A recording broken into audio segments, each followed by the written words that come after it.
Thank you for coming. We have the bond vote coming up shortly on November 4th. There is early voting available. So we thought we'd take this opportunity to have a presentation, a quick kind of webinar about what the vote is about.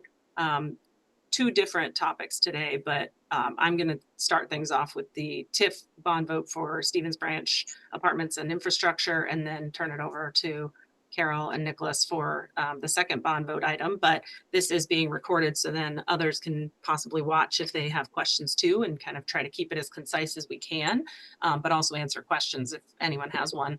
And this is, your way of staying informed and getting ready for this special election, because this is out of our usual election cycle. So we like to make sure everyone's got the right information. So we're asking voters to consider this item for infrastructure to support a housing project. The housing project is located on Seminary Street. It is currently a vacant parking lot, and it would be converted into 31 units of affordable housing run by Downstreet with parking on site. And the infrastructure that the city would provide would be to upgrade the water and sewer, power, streetscape along Seminary Street, really creating some connectivity between Summer Street and North Main.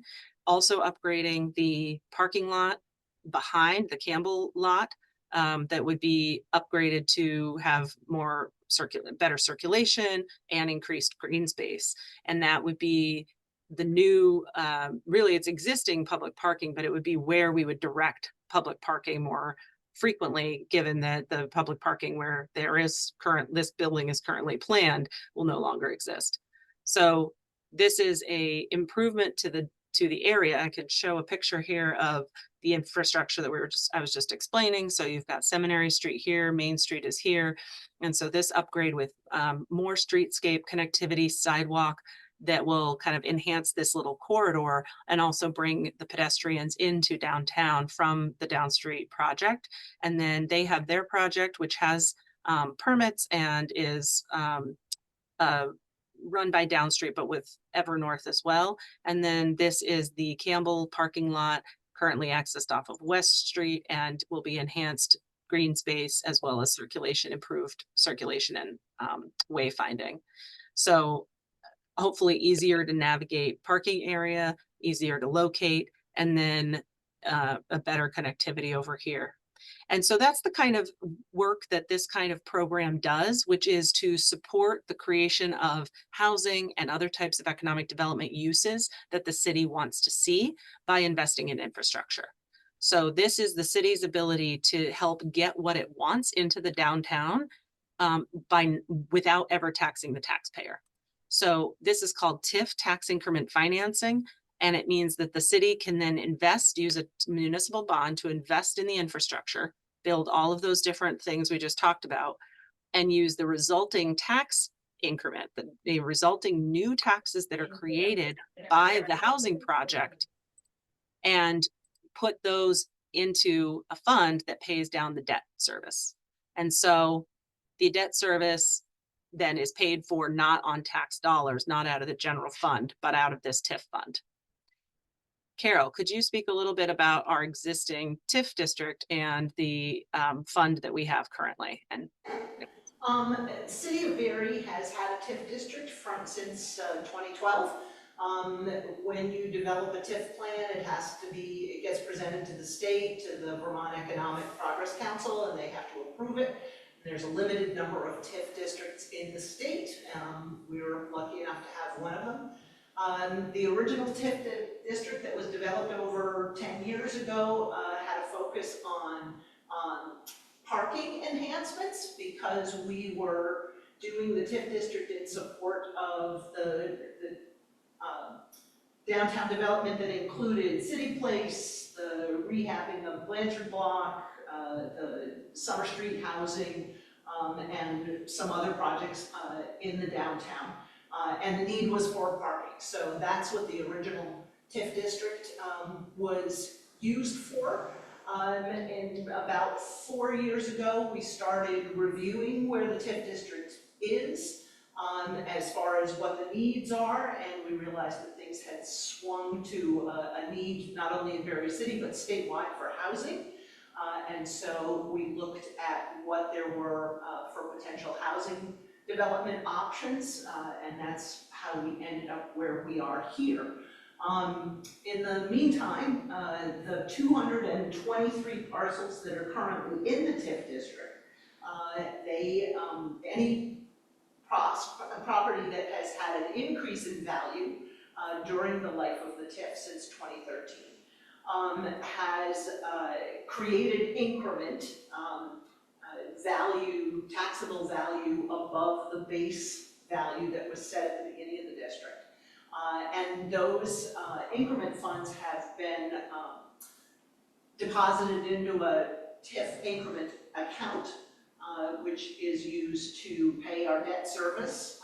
We did a $2.2 million bond back in 2013, which covered the parking improvements. So we're making debt payments out of that with the increment funds. Because our TIF district has been in existence for over 10 years, we're considered a mature TIF district, and we have a healthy balance in our TIF increment fund right now of about close to $1 million.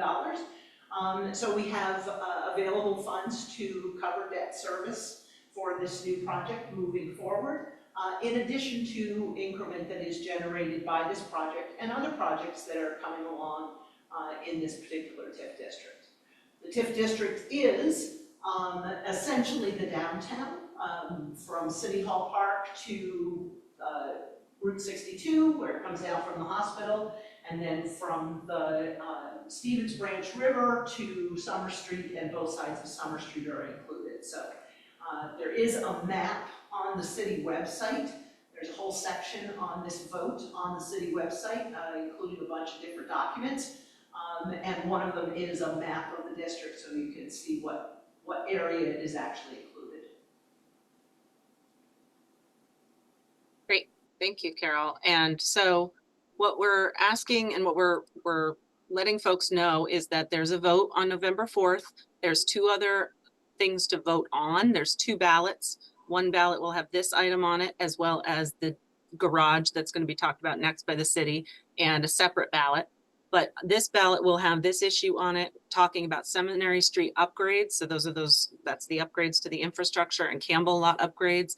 And that's the public asset that the city will own by putting this money into it, but it will all be paid for out of these taxes that would not exist if not for this type of investment. So this is growing the grand list, adding infrastructure without increasing the tax base at all.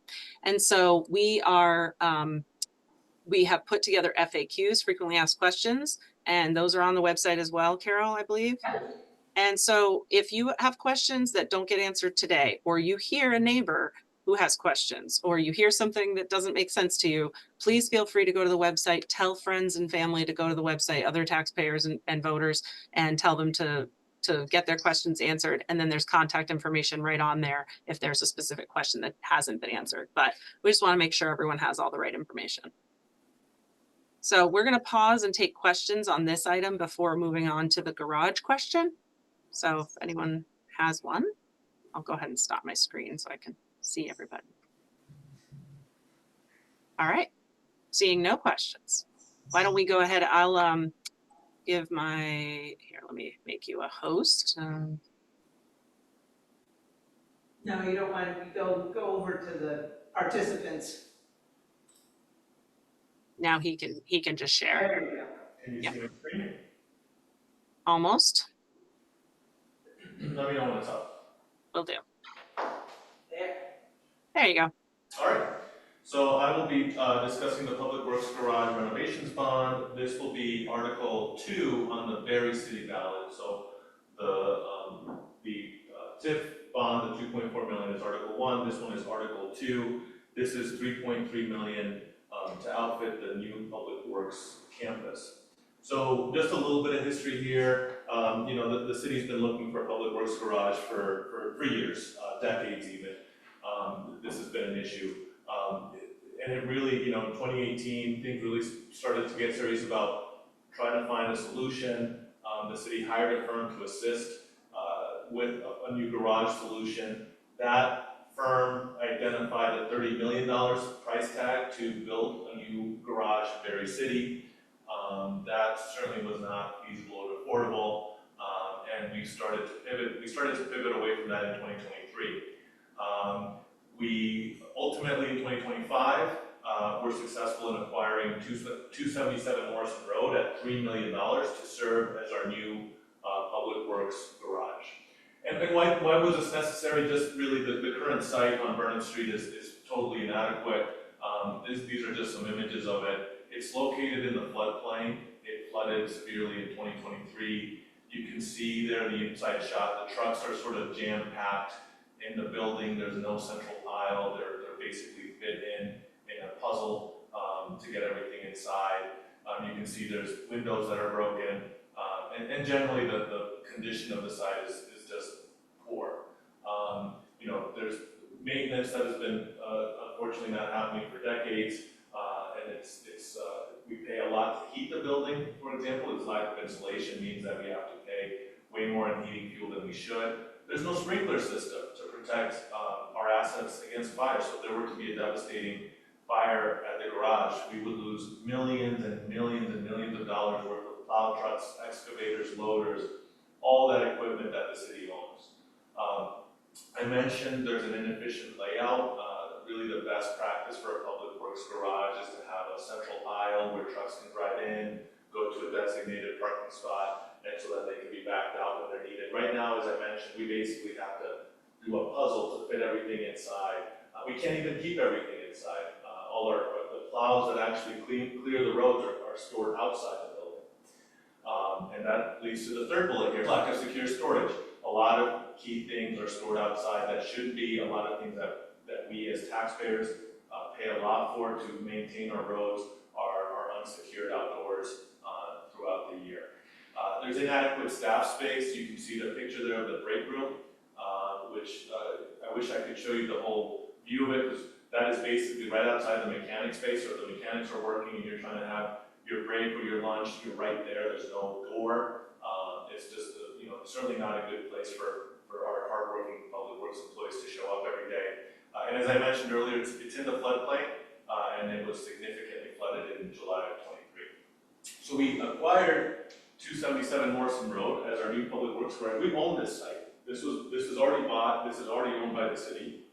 We bought it for $3 million, and we knew that it would require some modifications, right? This is right now the bond. This is the old bond warehouse, currently an O'Reilly warehouse on Upper Prospect, right off Upper Prospect Street, and we needed to transform it from a warehouse into a garage, and that's what this bond would help us do. We bought this. We haven't borrowed to purchase this building. We didn't raise taxes to purchase this building. We used existing funds from the capital fund, from ARPA, and from the water fund to make the acquisition. So the only debt service we're going to take on is to renovate this building. What are the kinds of things we have to do to it, right? We have to change it from a warehouse to a garage. So it needs overhead doors, right? Right now, when O'Reilly has a delivery to the building, they have a tractor trailer show up. The tractor trailer goes to a docking bay. They open the tractor trailer, the stuff comes out, and the semi leaves. We need to actually have ramps and an overhead door so we can drive our plow trucks into the building. Our loaders, all our equipment needs to actually go inside, not just unload goods into the building. We need the same thing at the mechanics bay, right? So the same thing, O'Reilly's, one wing of the building two wings of the buildings have these loading docks. One of them will be an overhead door to let the trucks in. The other one will be a mechanics bay where the vehicles will come to get repaired and fixed. So we need to do that on both sides of the building. We need to build some exterior storage. So there are things we do need to store outside, like salt and sand. We need above ground fuel tanks. There's some water sewer equipment that also is stored outside. So we need to build those structures on this side as well. We need to put in some interior drainage. So as I mentioned, it's a warehouse of storage right now. When we use it as a garage, our trucks are going to come in wet and snowy, and that snow and water is going to drain off the trucks. And right now we just sit and pool on the floor. We need that water to drain out of the building, right? So since we're changing the use of it, this is a need we have. And then we need to do a little office renovation. This is pretty minor. The building has existing office space. We need to do some light touches to make sure it hasn't been used for some time, so some minor updates, some drywall, things like that. Nothing major on the office space side. But we don't need to sprinkler it, because it already is sprinkled. Correct, it is sprinkler, which is very helpful, So- yes. So that's another, we're gonna save money operationally in this building. As Carol mentioned, it's sprinkler, so we don't have our insurance premiums are gonna go down. Right now, we pay high insurance at Vernon Street because of the risk of catastrophic loss. And we don't have that at this site. We've done, since we purchased the site earlier this year, we've been very busy with the design work to transform it from a warehouse to a garage. These are just this is the big picture view of the design, and I'll just show you some of the, this is the same picture sort of broken out into quadrants. This section shows some of our exterior storage for the salt bunkers and sand bunker and some of the pipes that will be stored outside. This is an area towards the front of the building where we would build the ramp and the overhead door there on the top left corner. This is we would build an additional access onto Prospect Street, and so that's shown in this quadrant here, and there's another overhead door contemplated to allow for circulation within the building. So that's what this bond will pay for, those improvements. So we're looking at about $1.5 million for those exterior things like the salt bunker, the sand bunker, the new the access, the ramps. We're looking at 1.4 million for the interior improvements. That big part of that is the drainage, for example. So we're looking, subtotal of about 3 million. The best practice is to add about a 10% contingency just based on how construction costs can change. And that's how we get to the $3.3 million bond that we are asking voters to approve in November. So this is, if we take the cost to purchase the building, which was $3 million, and if voters approve the bond at $3.3 million, we will have resolved our public works need for $6.3 million. That is a bargain compared to the $30 million that had been estimated a few years ago. And it's also a bargain compared to what everyone else is paying for public works garages across the country. And this is just several examples of valuations that we've looked at to make sure that we're in the right ballpark. The best one for you to look at on this slide is Milton, Vermont. That's right here. It's a community not too far from where we are. This is a very recent garage. They paid about $216 per square foot for a brand new garage. If we built a 40 to 50,000 square foot garage, which by the way is smaller than what we're getting in Morrison Road, if we built a 40 to 50,000 square foot building at the prices that they paid, which is recent and in Vermont, so very comparable, we would be looking at $8.6 to $10.8 million for a garage here. We are paying 6.3, so we are getting a bargain compared to what other places are paying for a garage these days.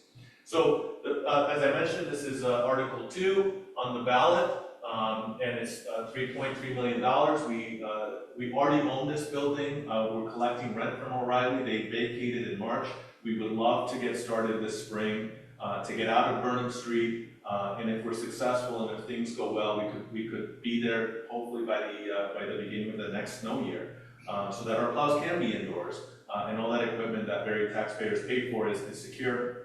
And never mind the employees. I mean, I think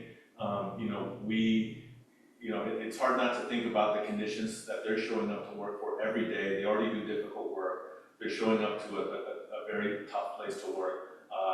And so our employees and our equipment certainly deserve better. So yeah, that's the bond on the public works side. I'm happy to answer any questions on that one. Since we have a small group, we don't need to do any formal raising hands, but if you just want to unmute yourself to ask a question, now is the time. We'll allow a few minutes here for questions and answers. And then I put this in the chat, but in case you missed it, this is recorded. So the city will put this up on its website to have access to see it, and then also to share it around if there's folks you think that could benefit from a 30-minute download. Darcy, you have a question? Is it okay if I revert back to the first discussion, course. question about the public housing going into the floodplain. Mhm. Obviously, you've considered that already, but it's a concern that I have because so many people are already at risk in the floodplain when there is a flood. To put a group of people who are mostly disabled into the floodplain in the middle of town where the infrastructure is already damaged is very concerning. Mhm. Although it is also equally concerning that many people need housing. I understand that. It's cost effective to put it in this location, but I just wanted to mention that. I also, not so much a question, but a comment. I'm really appreciative of the public works and the road work that they're doing right now on the sidewalks and the roads. And I walk a lot, so I can see the damage um, in the roads and the sidewalks underneath where the gravel has been removed. So that's part of the reason why it's in my interest to come to this meeting to listen to what is being put up as options for voting in support of Public Works having what they need to continue to keep the roads clear so people can travel, including pedestrians who are homeless. But is there any jeopardy in voting for one over the other? Is there enough money there for hypothetically both projects to go without a hitch? Or is it important for people to vote for either the public housing or the infrastructure, the garage, basically? I would say that, couple things. I, the city has done a lot of due diligence before bringing any of these bonds forward and feels that there's an important need for all of these bits and pieces. Interestingly, the debt service on all of them is paid from completely different sources. The debt service for the housing project, the tax increment financing project, would be borne by the additional taxes on the values of the properties throughout the TIF district. So it's not something that is on the backs of the day-to-day property owners and their taxes. You won't see any increase in your property taxes for the housing project. With regards to the garage, because the garage is going to house the public works departments, which are, there's three of them actually. There's the streets, the water, and the sewer. The expenses for the debt service will be spread proportionately over the three of them. So property taxes will cover the debt service on about 58% of the building, which is the proportion that'll be streets. And then the rest of it will be spread between the water and sewer departments, about 21% each. And those will be calculated into the usage fees that are paid for by both Berry City and Berry Town people who use our water and sewer services. So there's different funding sources for covering the different projects. And I Thank you would, for explaining. Darcy, if I could address your first question on developing in the floodplain, which I think is a terrific question and certainly something we've considered. I'd say a couple of things. Number one, the design of the building that's going in, the Stevens Ranch Apartments, will be a podium building. So the housing will be elevated, the housing will be won't be at the ground level. There'll be very minimal footprint at the ground level that's habitable. So these units will be secure, they'll be elevated from flood dangers. The other thing I would say is that, we've learned, unfortunately, the hard way, that there is a way to safely develop in the floodplain, right? And so if you look at City Place, which is a relatively new building, it was built to current flood standards, flood building regulations. In the 23 and 24 floods, City Place had minimal damage, and I'm talking about some moisture coming up through the basement floor, like they didn't have any other damage in their building. The building next door spa, old building, not built to flood standards, completely flooded in the basement, right? And so here's two buildings that are side by side. One of them is built to flood hazard standards and more modern, no damage. The other one, not built to flood hazard standards, significant damage. So we know it can be done safely. This building will meet those flood regulation standards. It's a podium style, so the residents that live there can feel confident that they won't be, their living quarters won't be impacted. Now, I hate to think about it, but in a big flood, like, could their lobby perhaps be impacted? Possibly, right? That's certainly possible, but what's not, a lobby can be fixed, a lobby can be made, you can do things to a lobby to protect it and rebuild it. Their housing won't be impacted, which I think is the most important piece here. So that's a great question, though. Thank you. And their mechanical systems are being Correct. designed in such a way that they would be flood-proof. Correct. So elevators, heating systems, things like that are all being built in such a way to protect them. As in not on the first floor. Right. Or in areas that are completely flood-proof. And what I want to say is that was a really good question, and it made me think that maybe other people might have that same question. So it might be something we can actually update in some of our media outreach right now. We're kind of doing a lot of outreach to try to educate folks. So thank you for bringing that up, because others might share that same question. And I agree. I think it's one of those questions, like you pointed out, the balance between getting people housed and offering options and solutions for more housing units and having it be safe. So this was kind of a meeting both of those things, and in the downtown where it's walkable too, which is where people want to be. Well, I was just thinking, why not up at the BOR in that parking area where it's already out of the floodplain? Well, in part too, I don't know about that site in particular, but one of the main attractions of this site is that people do want to locate downtown and live downtown. And so this is considered an infill opportunity, and we build up, not out, more. And so it's really utilizing existing impervious surface. And I don't know that other site, so it may be impervious too, but just the fact that people want to be right downtown, be able to walk to work and walk to their have that downtown feel. And so that was what Down Street had decided was a good fit. It's within a place like that would be within walking distance because it's only like a block away from the site that you have selected. It's where people end up going a lot of the times when there is a disastrous flood. I've thought a lot about it, so that I think that housing should be moved up and not necessarily brought into the middle of the flood zone. But the immediate need is to have housing for people that need it, and not necessarily counting on a disaster that isn't scheduled or planned already. So I understand and appreciate where you're coming from, and all the efforts to try to get housing for people that don't have it or will need it in the future.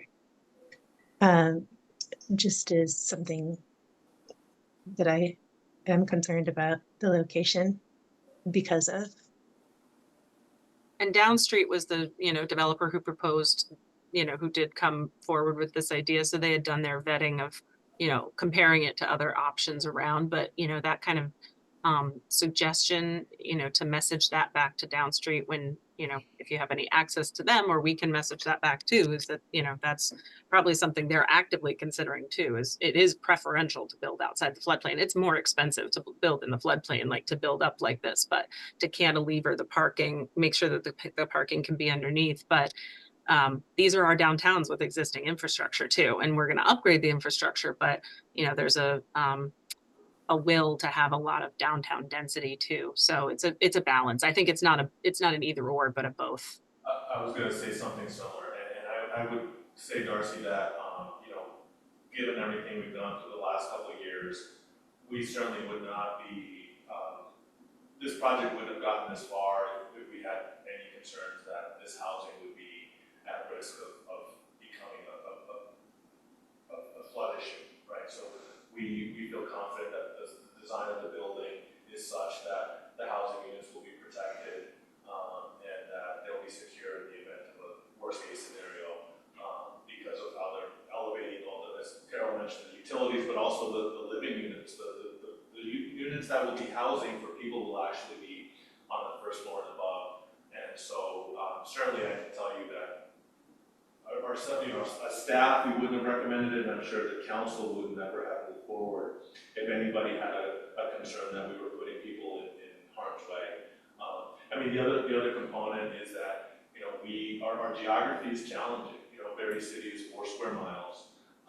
And so to address the housing challenge that you've alluded to, that I know you're tuned into, we don't have the luxury that some of the other towns around us have of having this expanse of land where they can choose to develop. We have to develop in floodplains, but we have to do so safely. And as I mentioned, we know it's possible to do it because we have the example of City Place, and we have this design for this building that we know and are confident will be safe for the residents there. And so I hear your concern. I mean, you know, like I said, we certainly would not have let this get to this point if we had any thought that we would be putting people in direct harm's way with a floodgate of what we've been through the last couple of years.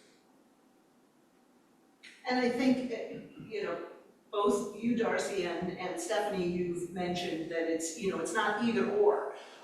Barre City is involved not only in this particular housing project, which is in the heart of the downtown, because there are people who really want to live in the heart of the downtown, but we're also involved in other housing projects that are outside of the city center to meet a different need. So it's important for us to not limit ourselves, to make ourselves open to all the different options that are out there. How many units would there be in this new housing structure? The one that we're talking about in the downtown, it's 31 units, the one that's the Stevens Branch Apartments, 31 units. And those are a mixture of studio 1, 2, and 3 bedrooms, so it's a good mix for a wide variety of families. There's another hand up, Nicholas. Thank you. Lisa, you want to unmute yourself? Yeah, sorry. I usually use Teams, so I'm unfamiliar with the No, setup you're there. doing great. So I just, couple of things. I heard or saw on the internet that they wrote people who are in, and I missed the beginning of the meeting. I'm sorry, I'm at work, so I'm on my lunch. Are people, the stores are going to be on the first floor? Is that it? And the people who own the stores or the businesses? No, that's not correct. I think, Lisa, you may be referring to a different project in the downtown, which is the on the Lenny's parking lot. Possibly there's Okay. that's under a different grant application that's not on the ballot this November. Okay, and where's this housing project going then? This project is going to be on Seminary Street. It's behind what used to be the Key Bank, Yes. between that and the Green Church Presbyterian Church, in that parking lot area. The parking lot. Okay. Yeah, it's currently an underutilized parking lot. Yeah. Right. So that was a parking lot that was sold to a developer for very minimal money. Is that what Yes. happened? Yes. Okay. Okay. And so I'm for, I don't have a problem voting for the housing project where you're saying it's being funded from. I will say this is very selfish of me, but I live and my house has been flooded in 2023 and 24. I live on Park Street and the brook is in my yard. And if I knew that the city was going to do something, my taxes are high. I lived in Montpelier for 20 years. I've lived in Barre for 4 or 5, and my taxes are about the same for a much smaller lot of land and for a house that is worth less money. And I'm worried that this was going to be my retirement house. I'm worried that I won't be able to have value in my house, and from the city, I can't get an answer how to mitigate what's going on. And I would love help, and I've met with board members to try to get the help, but I'm willing to do what it takes to prevent my house from flooding again. But if the city addressed those, if there was like a clear path, I'd be more apt to vote for the Department of Public Works, funding that with my taxes as well. But I just don't, I haven't had any answers. and I don't feel like I know what's going on. There's a house for sale, my neighbor's house. She's tried to do some things to mitigate and has not been successful, and she has not been able to sell her house. And when it's up for sale, it says it's in a 99% flood zone. So I think that the runoff has to be addressed, and we have to make the culverts better suited for the city. So if that could be addressed, like I said, I'd be more willing to vote for funding the public works department that also gets flooded. Yeah, I mean, I can address some of that. We have applied for funding. I mean, this all, you know, these projects all take money, and resources that, that are difficult to come by. And so we applied for funding under CDBGDR, which was it's Community Development Block Grant Disaster Recovery, which was submitted on September 30th. And one of the projects that we applied for funding was mitigation along the Potash Brook, Courier Park area, which is generally in the neighborhood that you're in. So we have to, you know, that's to help us understand how to divert water, how to better divert water, how to keep water in channels. So those are projects that we're trying to get funded now. You know, we've been trying for, you know, almost going on two plus years now to get these mitigation projects funded. You know, we flooded in 23 before the application deadlines for a lot of these projects had even come. We flooded again in 24. We've identified 3 major flood mitigation projects. One of them was unfortunately lost when the current federal administration canceled the BRIC program. So it's a challenge of getting these things funded. These are all at minimum 6-figure projects, and many of them are go into the millions. So it is, you know, I share the frustration that I know many residents do, which is, well, what have you done? Like, well, we have these 3 tremendous projects that we sort of keep getting the rug pulled out from under us because of problems at the federal level, of getting FEMA money to help us do this stuff. So, you know, we've worked to basically try to get these funded through any source we can, which is why we submitted these applications under CDBGDR. We're hoping we're successful, and if we are, then that's how we can start addressing these issues. Now, I'm not familiar with the specifics of your particular property. I'm happy to, if you reach out to me, I'm happy to talk through that with you. I do know generally, Lisa, that you know, the waters are of the state, which limit the city's ability to do much with regard to the creeks that run in the Park Street area. But I'm more than happy if you reach out to me to understand the specifics of your property and see and give you a more detailed answer. But that's, generally speaking, that's where we do run into issues, is working on private property and working on waters, because the state jurisdiction comes in, and so I suspect that may be a lot of what's going on in your area. But Okay, so to talk to you is it A&R who, I work for the state, but transportation agency. So is it A&R who I would contact about water? It would, yeah, more than likely, but I without knowing the specifics of the detailed specifics of your property, I don't know exactly who the jurisdiction would be. More than likely A&R. Okay, so where? Should she Sorry, reach out to you, Nicholas? Yeah, if you reach out to me, Lisa, I'm more than happy to understand the specifics of your property and sort of understand where the issues may be. Okay, so on the funding, if funding is received, what number project does Courier Park sit? If the funding is received. Yeah, if you receive all the funding you've requested, right? Yeah, You have 3, you said 3 projects. Yeah. So where does that fall? The Courier Park project is one of the ones that we submitted an application for under CDBGDR, so it wouldn't have to wait, it would be its own thing. It would be its own project, not behind anything else. Now that's assuming it's funded. You know, we submitted those applications on September 30th. I know that it's very competitive and there's a lot of applicants from throughout the state. But one of them specifically was this Courier Park Potash Brook area generally. And because we recognize that that's a part of the city that, that has flooding issues, doesn't get necessarily the same media attention that the north end did, but we know that it's similar. It also has a lot of residents who are impacted. Yeah, okay, because it definitely, it's just the amount of runoff from Berrytown, and I know if they're working on maybe mitigating some of that upstream, which would be amazing.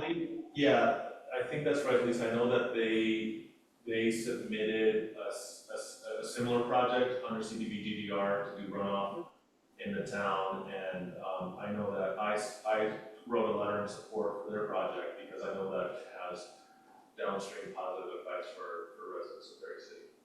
Okay, and then if this, if the DPW project bond was voted down November 4th, would it come up again? I don't know what we would do. I mean, I think that realistically, we own the building now, so I think that if we, it would be, troublesome to own a building that we can't use. So we would start to explore other options. I mean, there really is no other solution for a public works garage. I think the city's been looking for decades for a solution.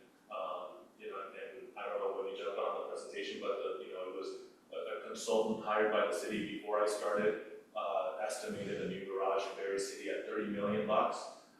We would have a solution here for way less than that. Yes, I did catch that. So yeah, so this, and talking about, sort of going back to Darcy's questions about building in the floodplains, Berry City's 4 square miles. A lot of it is in floodplain or adjacent to floodplain, and the rest of it is ledge, right? So I challenge residents, tell me where we have 50 to 60,000 square feet to drop it down a public works garage. I don't know, right? There isn't a spot, right? So this site we own now, it's right over the city line in Berrytown. So it's not even in Berry City, but it's in Berrytown. It's right over the line. And so, if the bond is not approved, we're going to have to pivot to a plan B. Because the other thing is, I don't think it's to our benefit to own a building that we can't use as a garage, right? We don't really want to be tenant or landlords in Berrytown, I think. I worry about, that Burnham Street garage is trouble. Like as we mentioned, it's not sprinklered. We spend gobs of money heating it because it's got holes in the roof and in the foundation. We spend millions of dollars for plow trucks, excavators, loaders that public works crews use that are basically sitting ducks in the case of a worst case scenario. So anyway, I think the voters, I trust the voters will hopefully see the need for this and approve it so that we don't have to contemplate a plan B, but we already own the site, so we're going to have to, if we are not successful on November 4th, we'll have to pivot to another option. And one of the things with regards to the garage, we did do a really careful look at whether rebuilding at that site, at our current site on Burnham Street, was an option. As Nicholas said, that site had been flooded, but we also had talked about how you can build flood resilient sites, but not for what a public works garage needs. You can't elevate a public works, you can't do a pedestal building for a public works garage, and there isn't enough footprint there, available real estate to build the size of the building that we would really need to be able to house everything. So. And there's a potential landslide on Kinney Street right above it. Oh yeah, right, I forgot about that. It's not a good place to rebuild. Now, what we would do, I'm happy, that actually, sort of triggers another thought. What our plan would be with that site, if we're successful and we move into Morrison Road, we would maintain a small footprint at Burnham Street with like a small shed so that we could keep the sidewalk plows and a bobcat down here. Darcy, to your point about people who walk and clearing the sidewalks, right? We don't want to drive the sidewalk sweeper up down from Morrison Road to sweep the sidewalks downtown. So we would keep a small shed at that site for the bobcat and the sidewalk plow. We would sell the rest of that land to the best bidder, the highest bidder. And so we would take the proceeds from that sale, and that would be part of our first payment back to the water fund that we use to pay for the building. And so that's our plan, is to be out of the business of don't want to be down there. It's not a good site. We happen to know that, one of our abutters is interested in it, so I know there's somebody who's gonna buy it. We want to be out of there. Okay, and you said you would take the money and do what with it? So we would take the money and the first thing we would do with the sale of that building is repay the water fund, right? So when we bought the garage, we borrowed from the water fund and we used capital improvement funding and ARPA money. We used Okay, gotcha. sources of funding. What we have to do is whenever we borrow money from the water fund, it's basically a loan to ourselves. We have to pay that back because water fund is supported by revenue of the ratepayers, right? So what we would do is we would take those proceeds and immediately repay what we borrowed from the water fund. And if there's anything left, that of course becomes additional revenue for the city, but at least we would have a source to start making that repayment to the water fund. Okay. Thank you. Yeah, thank you. We're gonna wrap this up and just say that we'll take this recording, put it on the website, but I think the questions also inform how the remaining time we have between now and November 4th with our talking points. So thank you for your questions, because I do think that that's how this works best, is if we have engagement from the public. So keep your eye out. There'll be other pieces of information to circulate to others. We're trying to get the word out. So if you do hear that someone else is confused about it, please direct them to the website or to Nicholas and Carol. Will do. All right. Thank you Thank for your you. time, everybody. Thanks. Bye. Thank you. Bye-bye. Bye-bye. Thank you.